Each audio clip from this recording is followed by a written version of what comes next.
ঢাকার বুড়িগঙ্গা নদীর তীরে দাঁড়িয়ে থাকা ঐতিহাসিক স্থাপনা আহসান মঞ্জিল বাংলার নবাবদের ঐশ্বর্য, সংস্কৃতি আর ইতিহাসের এক অনন্য সাক্ষী। ঊনবিংশ শতকের মাঝামাঝি নির্মিত এই প্রাসাদটি ছিল ঢাকার নবাব পরিবারের কেন্দ্রবিন্দু। গোলাপি রঙের জন্য এটিকে অনেকে ডাকেন পিঙ্ক প্যালেস নামে। গ্র্যান্ড ডিজাইন, প্রমাণ শৈলীর সিঁড়ি আর বিশাল গম্বুজ, সব মিলিয়ে আহসান মন্দিরের স্থাপত্যে ফুটে ওঠে ইউরোপীয় ও মুঘল নকশার অপূর্ব সমন্বয়।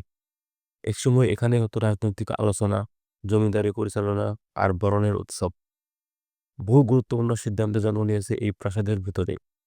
স্বাধীনতার আগে পরে নানা পরিবর্তনের মধ্য দিয়ে আজ এটি দাঁড়িয়ে আছে একটি জাতীয় জাদুঘর হিসেবে, যেখানে সংরক্ষিত আছে নবাব পরিবারের স্মৃতি, মূল্যবান ব্যবহৃত জিনিস, পুরনো নথি আর শত বছরের ইতিহাস।